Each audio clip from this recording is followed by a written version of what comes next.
Ok. Alors, je vous propose de commencer. Merci à tous d'avoir joint ce webinaire. Alors, je voulais tout juste partager mon écran. J'espère que tout le monde le voit correctement et de manière claire. Euh, bon, au pire, pour les retardataires, c'est enregistré. On vous enverra le lien plus tard si vous souhaitez le partager à d'autres personnes.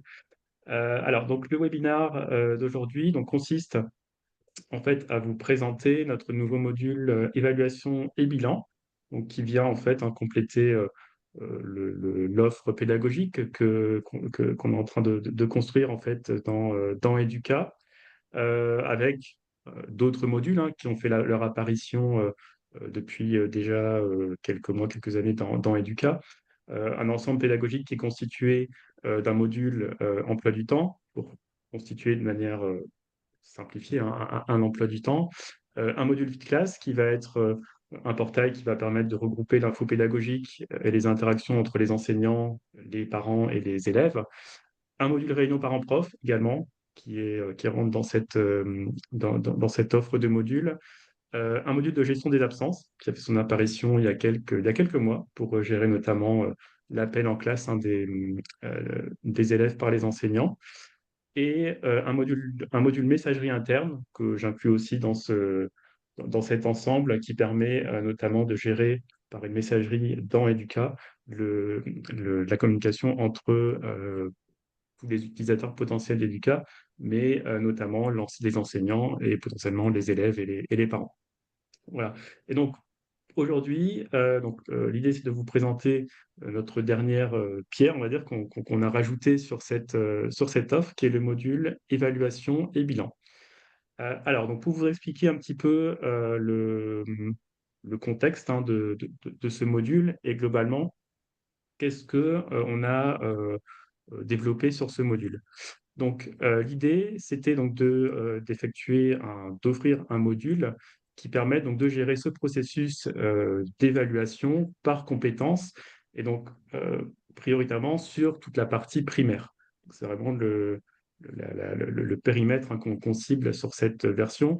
Et plus précisément, sur cette première version, vous allez le voir, les évaluations par compétence sur les cycles 2 et cycle 3. Vous allez voir que en fait, on a vraiment en fait, pris comme référence 7 ensembles, cycle 2, cycle 3, avec, vous allez le voir, des référentiels de compétences qui proviennent des bulletins officiels. Euh, en finalité de tout ce processus, le LSU, le bilan au format LSU qu'on a réussi à générer par Educa. Donc voilà, un ensemble d'éléments. Et sur ce module, eh bien, on a vraiment essayé de soigner pas mal toute la partie en fait de saisie par les enseignants, parce que voilà, on sait que c'est une masse importante d'informations à saisir tout au long de l'année scolaire, de la période, en fin de période, beaucoup d'informations. Également, en fait, essayer de faire en sorte d'avoir un outil qui permette un suivi aussi assez complet et précis par la direction de tout ce qui se passe côté enseignant. Et vous le verrez aussi, un soin particulier à offrir en fait un outil qui permette d'avoir un rendu final du bilan. Alors, déjà, effectivement, qui respecte le modèle LSU, mais qui aussi soit personnalisable et facilement éditable et modifiable par les utilisateurs. Je vous montrerai un petit peu tout ce qu'on peut faire. Sur ce périmètre, donc là on est périmètre cycle 2, cycle 3, nous sommes en train de travailler actuellement sur l'adaptation de ce module, également pour le cycle 1. Alors, avec un mode de fonctionnement un peu différent, davantage basé sur l'acquisition individuelle, et notamment avec la possibilité qu'on aura à travers cette partie de pouvoir établir le carnet de suivi des apprentissages de, euh, de l'élève. Donc ça, c'est une partie qu'on est en train voilà, de développer et qui devrait être également a priori disponible pour la rentrée. Voilà.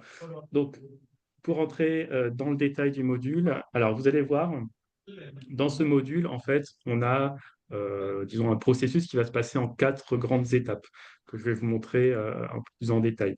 La première grosse étape, ça va être en fait toute la phase préparatoire. En gros, on va préparer tous les référentiels. Euh, alors, vous allez voir différents référentiels, notamment les compétences, qui sont un point important dans cette partie, donc qui sont euh, configurables dans le module. Deuxième partie, on va avoir, une fois que ce sera préparatoire est fait, la saisie des évaluations qui se feront en cours de période, donc notamment par les enseignants, avec la saisie des résultats au fil de la période. Troisième étape, la saisie des appréciations en fin de période pour effectivement le processus de collecte des informations saisies par les enseignants, par les professeurs principaux, par la direction, qui figureront au final sur le bilan périodique. Et quatrième étape, la génération de ces documents et la publication des documents, des bilans, notamment pour les parents. Voilà. Donc, quatre phases dans ce processus qu'on gère dans le module. Voilà. Donc, je vais rentrer un petit peu, je vais arrêter de partager un écran totalement statique où on ne voit rien. Je vais rentrer un peu plus dans les modules pour vous montrer plus concrètement comment ça fonctionne. Alors, vous allez voir pendant la présentation, je vais en fait passer de différents profils, profil direction, profil enseignant, Salma pourrait couper profil son micro, s'il vous parent. plaît. Oui, alors effectivement, il y a un peu de bruit. Ouais, Voilà, je crois que j'ai merci. identifié la personne qui faisait du bruit. Merci. Alors, donc, donc, je disais, donc, oui, je vais en fait pas mal basculer entre profil direction, profil enseignant, profil parent, puisque en fait, ce sont les trois grands acteurs qui finalement interviennent dans ce processus. Donc, première partie, là, je suis vraiment en tant que direction et je vais en fait vraiment dans le module gestion, évaluation et bilan qui est ici. Voilà, donc avec un peu comme Je partout me dans Educa, un tableau de bord qui présente des informations globales. Et donc, on va regarder un petit peu la partie, c'est ce travail préparatoire et les référentiels qu'on va utiliser dans l'application. Alors, différents niveaux. On va dire du niveau le plus haut au plus fin. Première chose, on va retrouver le référentiel de domaine de connaissances, donc on va effectivement être effectivement utile après dans l'ensemble du suivi des apprentissages. Donc, on peut ici voir en fait ce référentiel, pardon.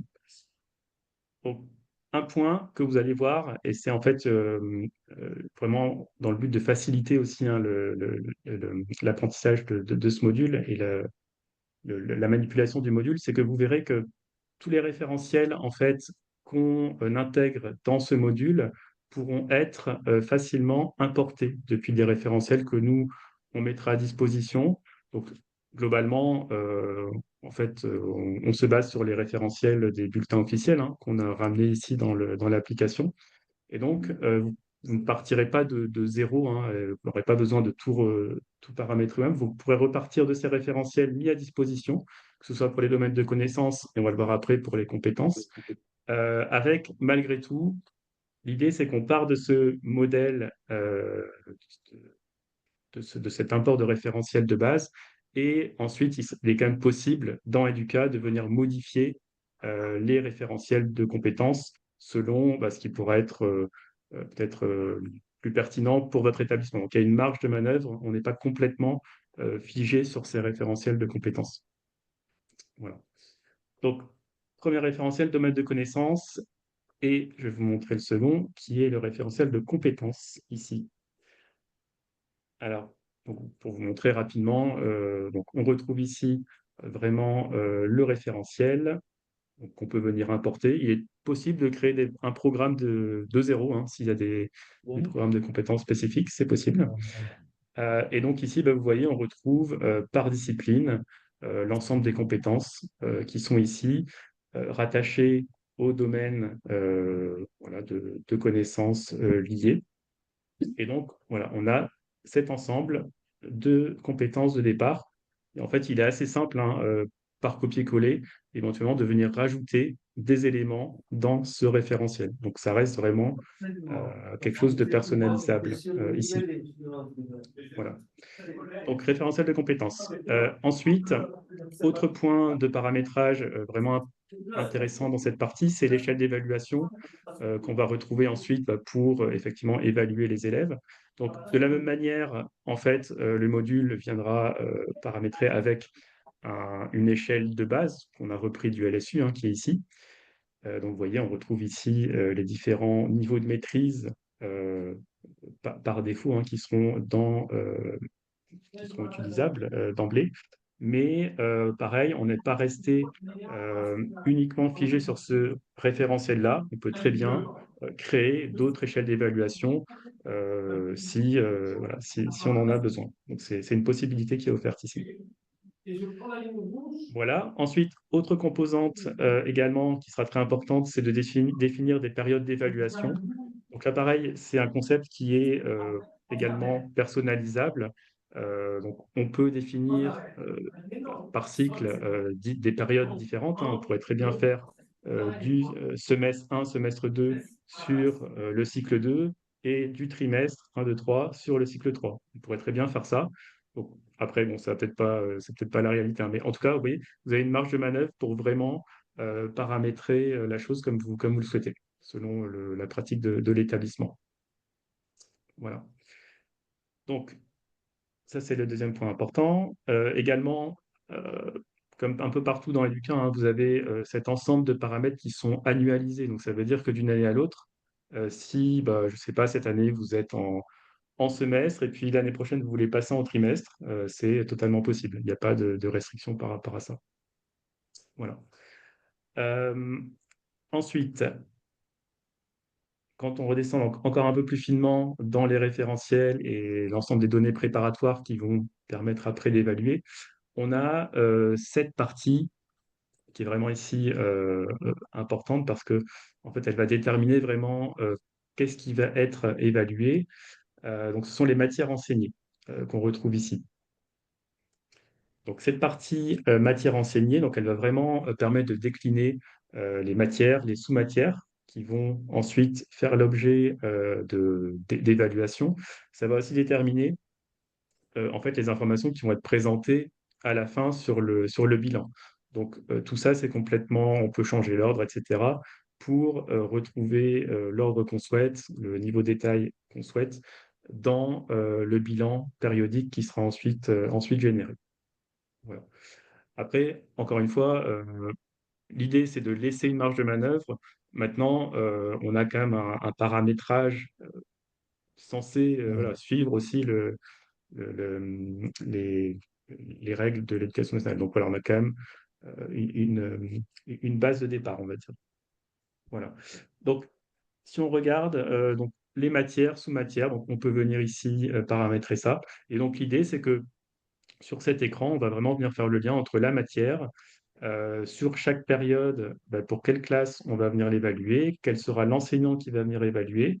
On pourra même, en fait, éventuellement gérer ça par groupe. Si vous avez des groupes, admettons des groupes de niveau de langue, par exemple, ça pourrait être fait par ici. Et également, on pourra venir identifier pour chaque matière ou sous-matière enseignée ici des éléments de programme travaillés. Donc, sur cette partie-là, il y a deux possibilités. Soit on prépare en amont ce référentiel, et donc l'enseignant pourra venir s'en servir, en fait, hein, quand il va créer son évaluation. Ou bien on peut très bien aussi laisser l'enseignant libre de créer ses propres éléments de programme travaillé. Donc ça, c'est au choix en fait, de l'établissement, hein. C'est un des paramètres qu'on peut bloquer ou non, ouvrir ou non, selon la pratique de l'établissement. Voilà. Donc voilà, on a ce référentiel ici qui est important. Alors, je ne vais pas dans le détail, mais il y a beaucoup en fait de facilité d'usage parce que c'est un référentiel qui est quand même assez conséquent à établir. Notamment, on peut récupérer des informations des emplois du temps pour en fait avoir un pré-paramétrage vraiment de telle matière ouverte à telle classe avec tel enseignant, etc. Donc, on a quand même de l'aide en fait à ce Aujourd'hui, c'est paramétrage quoi? hein, ici. Ça, c'est bon, 15 à 16. Demain, c'est Voilà. l'activité. Voilà. Donc, voilà pour cette partie référentielle. Donc, une fois qu'on a paramétré cet ensemble, donc c'est un travail qui se fait notamment avant la rentrée, hein, sur cette partie-là. Euh, une fois donc, qu'on a réalisé ce travail préparatoire, ben ensuite on va pouvoir rentrer dans la partie évaluation. Donc, OK, on est à la rentrée, on commence à évaluer, et donc les enseignants doivent être capables de commencer à saisir des évaluations. Donc, sur cette partie-là, alors attendez, je vais vous afficher le portail, voilà, enseignant. Donc, je bascule en mode enseignant pour vous montrer comment l'enseignant peut créer une évaluation et saisir des résultats. Alors, avant d'aller dans le détail, juste un point. Donc, pour indiquer que dans le module, en fait, il y a deux approches possibles au niveau des évaluations, de la création d'évaluations. Donc, dans le cas, je pense, sans doute classique, hein, l'enseignant crée ses propres évaluations en se basant sur les matières enseignées qui lui sont rattachées et donc en lien forcément les compétences rattachées aux matières, etc. Donc, il est quand même dans un périmètre qui le concerne. On ne peut pas créer une évaluation sur n'importe quelle classe, n'importe quelle matière. Donc, il y a quand même ce pré-paramétrage préparatoire qui permet de cloisonner, on va dire, dans son espace. Maintenant, ce qu'il est aussi possible de faire, c'est la direction pédagogique pourrait très bien créer en fait des évaluations attendues par l'enseignant, par classe, euh, et ensuite donc faire ce travail préparatoire et qu'ensuite l'enseignant n'ait plus qu'à saisir les résultats euh, sur la base de ce qui a été préparé en amont par la direction. Donc, c'est une approche possible. C'est pas, en fait, les deux sont possibles. Hein, il y a pas de, c'est pas l'une ou l'autre. Les deux sont possibles pour éventuellement voilà, s'adapter au mode de fonctionnement souhaité. Voilà. Là, je vais prendre juste le point voilà, le cas, je pense, plus classique, où c'est l'enseignant qui va créer son évaluation. Donc, je vais ouvrir le portail enseignant qui est ici. Voilà, donc l'enseignant a cette interface. Alors ici, je suis sur un profil enseignant, on a déjà pas mal d'évaluations, hein. Mais alors, je vais en prendre une ici existante pour vous montrer un petit peu comment ça se constitue. Je vais notamment aller en modification pour vous montrer un petit peu l'évaluation. En fait, c'est vraiment le point qui va centraliser tous les éléments nécessaires. Donc, l'évaluation donc, va concerner ici une matière. Alors, une classe et une matière, hein, on va venir ici lier en fait quels sont les élèves évalués sur quelle matière, sous-matière.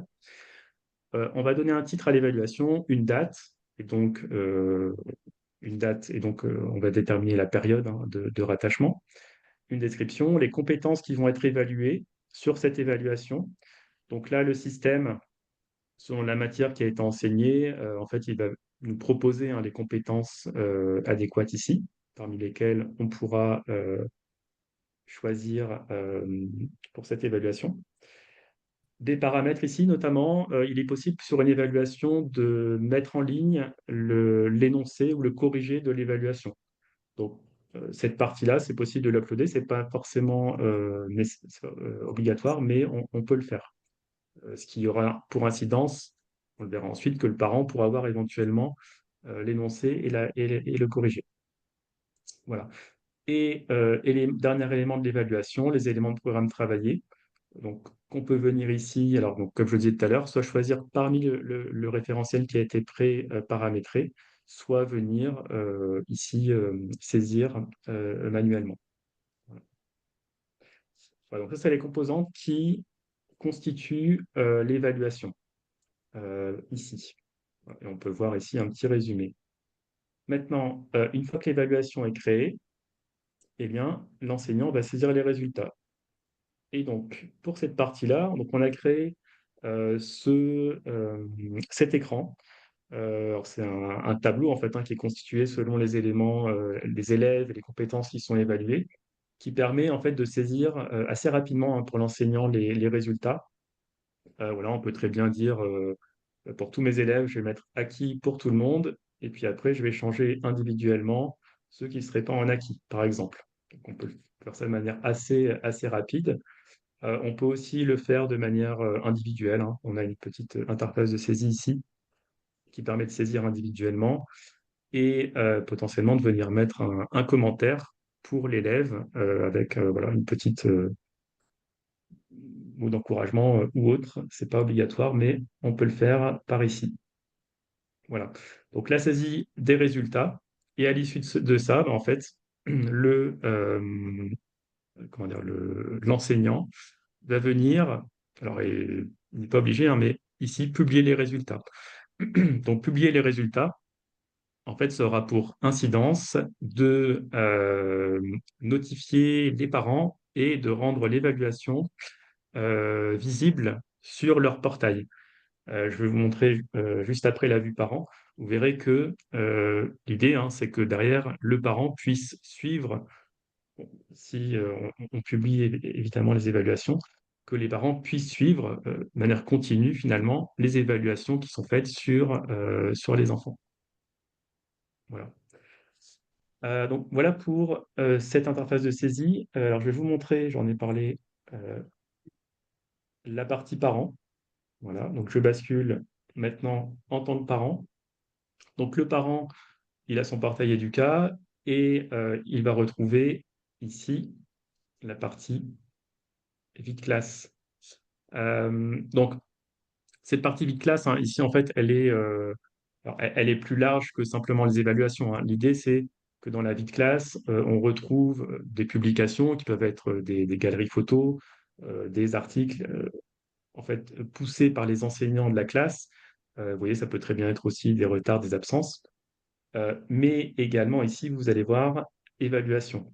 Donc, on a ce journal un peu chronologique qui indique voilà, les évaluations qui ont été publiées avec ici les résultats. Et Pas mal ça. ouais, on retrouve cette partie-là. Donc ça, c'est le journal chronologique. Et on a surtout ici un petit onglet spécifique évaluation et bilan où le parent verra ici l'ensemble des évaluations qui auront été publiées. Voilà. Donc il peut retrouver ici tout l'historique. Alors après, évidemment, tout cela en fait est comment dire, paramétrable. Si l'établissement ne souhaite pas donner de visibilité sur cette partie-là tout au long de la période, on peut très bien bloquer cette visibilité. Et du coup, les parents ne verront pas cette partie-là, hein. Donc ça, c'est paramétrable, c'est au choix de l'établissement. Voilà. Alors, et le parent verra aussi ici la partie bilan. Je reviendrai là-dessus un peu plus tard. Voilà, donc juste pour finir sur cette partie évaluation. Donc, processus qui se fait tout au long de la période, hein. Donc, saisi par les enseignants et côté direction. Alors, la direction, en fait, dans son portail, hein, elle aura, elle, en fait, une vue complète de toutes les évaluations qui ont été créées, évaluées par les enseignants. Donc, c'est une liste ici vraiment complète, hein, des évaluations qu'on peut filtrer pour avoir la bonne classe, etc., par date, etc. Donc, voilà, on a tout le détail ici, et donc la direction peut visualiser ici l'ensemble de ces éléments. Voilà, on peut voir ici quelles sont les compétences qui ont été euh, saisies au niveau de l'évaluation, un résultat global ici déterminé. Donc voilà, on a toutes ces informations ici dans cette vue globale. Voilà. Voilà pour la partie évaluation. Donc, les évaluations sont saisies tout au long de la période. On arrive à la fin de la période, fin du semestre 1, fin du semestre 2. Là, on va rentrer dans le processus de saisie des appréciations pour, en fait, qui devront apparaître à la fin, hein, sur le bilan périodique. Donc, ce processus-là va impliquer, donc, comme je le disais, les enseignants principalement, mais aussi la direction pédagogique, le prof principal, sur différents niveaux de détail. Euh, alors, si je retourne sur mon compte enseignant, je reviens ici, Monsieur Lacaze, qui est une personne fictive. Euh, donc, évaluation et bilan, portail enseignant. L'enseignant va retrouver ici un onglet appréciation. Alors, comment ça va se passer? L'enseignant, en fait, ici, enfin, le système hein, Educa va automatiquement calculer l'ensemble des appréciations qui sont attendues en saisie pour cet enseignant. Donc, en fait, c'est lié aux matières, aux classes qui lui sont rattachées, etc. Donc, vraiment, le système détermine tout ce qui est à saisir. Et donc, l'enseignant verra tout de suite, en fait, le nombre d'éléments qui lui restent ici à saisir de manière globale. Donc, ici, sur cet enseignant, alors je peux regarder, hein, j'ai la classe de CE2 avec, je vais prendre ici la première élève de la liste. Donc, ce qu'on va retrouver, donc là, c'est un enseignant de la primaire, donc il a pas mal de matières et de sous-matières, hein. Mais si on regarde, on va retrouver les sous-matières ici avec les compétences qui ont été évaluées sur la période. Ici, le résultat hein, de l'élève. Donc, on retrouve, donc ça c'est prédéterminé, on va dire, à partir des évaluations qui ont été saisies sur la période. Donc, sur ces sous-matières, l'enseignant va pouvoir venir ici mettre un niveau de maîtrise, hein. Par exemple, on va dire atteint.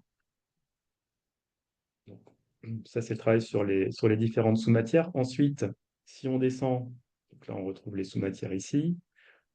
Si on descend un peu ici, on va retrouver donc l'appréciation par matière. Donc, ici, sur le français, donc l'enseignant doit saisir ici une appréciation générale.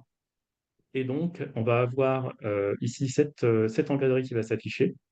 Et vous allez avoir ici une fenêtre suggérée par laquelle l'enseignant va retrouver en fait voilà, une synthèse hein, des résultats. Et on va avoir ici aussi un assistant en fait hein, qui permet de proposer, de générer hein, par l'intelligence artificielle une appréciation. Alors, c'est pas obligatoire, hein, c'est une fonctionnalité, on va dire, euh, plus, on va dire, qui peut assister l'enseignant. Mais donc, voilà, ça permet en fait de générer un commentaire, voilà, selon certains critères qu'on vient déterminer ici, euh, selon le sexe de l'enfant, garçon-fille, va modifier la phrase, etc. Donc voilà, c'est une possibilité pour gagner un peu de temps sur la génération des commentaires. Maintenant, il est possible, hein, sans cette fonctionnalité, de tout simplement saisir ici l'appréciation. Voilà. Appréciation de la matière. Et donc, si je descends encore un peu, ici. Donc cet enseignant, Hugo Lacaze, il est également professeur principal de la classe de CE2A. Donc ici, on va lui demander également de saisir une appréciation générale en tant que prof principal. Donc de la même manière, vous allez avoir une saisie qui apparaît ici. Il peut très bien regarder en fait les appréciations potentiellement saisies par d'autres enseignants pour avoir une vue globale. Et voilà, donc il pourra saisir ici son appréciation générale. Et également, donc on a aussi inclus sur le professeur principal la saisie des parcours éducatifs, donc, qui doivent, pareil, apparaître sur le LSU. Donc, on a fait apparaître cette partie-là. Je ne l'ai pas montré tout à l'heure sur la partie référentielle, mais on peut préparamétrer des parcours avec des entrées, on va dire, prédéfinies par classe pour éviter d'avoir à ressaisir tout individuellement par élève. Donc, ça permet de préparer le travail. Après, il est tout à fait possible individuellement venir saisir les parcours éducatifs. Voilà. Donc, voilà, donc côté enseignant, on a voilà, en gros, hein, ce décompte ici qui vient petit à petit se diminuer au cours de la saisie qui est faite par l'enseignant. Voilà. Donc ça, c'est la partie enseignant. Si je rebascule côté direction, ici, donc là, en fait, on retrouve un peu le même principe, sauf que là, on est sur une vue globale, c'est-à-dire que le système, ici, il a calculé l'ensemble des appréciations attendues de tout le monde, tous les enseignants, tous les professeurs principaux, la direction, etc. Donc, ici, on a en fait un état d'avancement, hein, globalement, de tout ce qui est à saisir. Et petit à petit, effectivement, donc on a le détail par classe. L'idée, c'est qu'on ait ce compteur qui arrive à zéro, hein, à la fin. Donc voilà, le suivi de l'avancement des saisies, possibilité de venir, avec le petit raccourci ici, envoyer un rappel à tous les enseignants qui auraient encore des appréciations à saisir. Ça, on peut aussi gagner pas mal de temps sur la communication.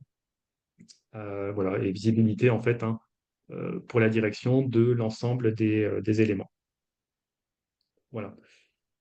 Donc, processus d'appréciation voilà, qui vient en fait impliquer pas mal d'acteurs, hein, sur cette partie-là. Un système de clôture pour dire, ben voilà, à partir de cet instant, je clôture les saisies d'appréciation et du coup, bon, on ne peut plus saisir sur la période. Une fois que tout a été collecté, dernière étape, quatrième étape de mon processus, donc la génération des bilans. Donc là, côté direction, donc là, c'est quelque chose qui se fait de manière effectivement plutôt par l'administration, hein, avec cet accès ici administratif, où on va pouvoir donc, voir effectivement tous les bulletins qui restent à générer pour la période. Donc pareil, c'est calculé selon les élèves, etc., qu'on a dans le système. Et donc, on va pouvoir en fait ici, hein, alors on pourrait très bien le faire tout d'un coup, tout cocher, générer, terminé. Bon, j'imagine que dans la réalité, ça ne se passe pas tout à fait comme ça. Il y a quand même une vérification par classe qui se fait. Donc, on peut très bien venir générer les bulletins et les bilans par classe, par exemple ici, les vérifier. Donc, par exemple, ici, je vais regarder mes 22 bulletins ici, et je peux ici en avoir un aperçu. Alors, bon, voilà, je ne vais pas prendre la petite section, c'est peut-être pas le meilleur exemple. Je vais prendre. Attendez, je vais aller sur une classe avec des saisies complètes.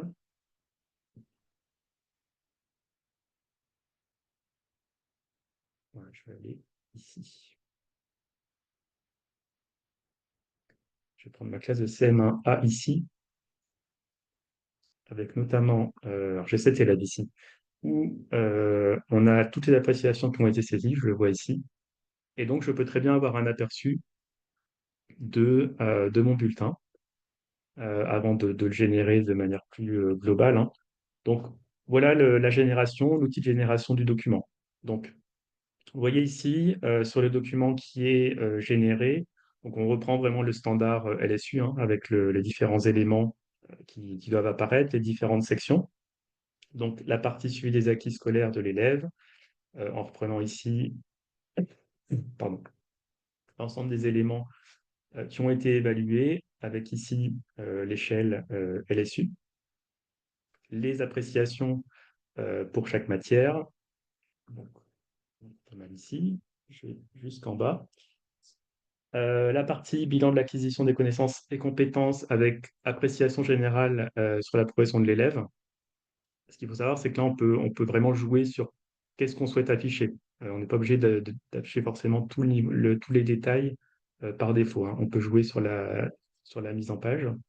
Les parcours éducatifs, éventuellement, si l'enfant est lié à une modalité d'accompagnement, donc là, par exemple PPRE, et une partie ici communication avec la famille, où il est possible, hein, de reproduire de manière manuscrite ici une signature. Donc on peut directement inclure. Voilà. Donc voilà, vraiment, on a ici le bilan au format attendu, hein, LSU.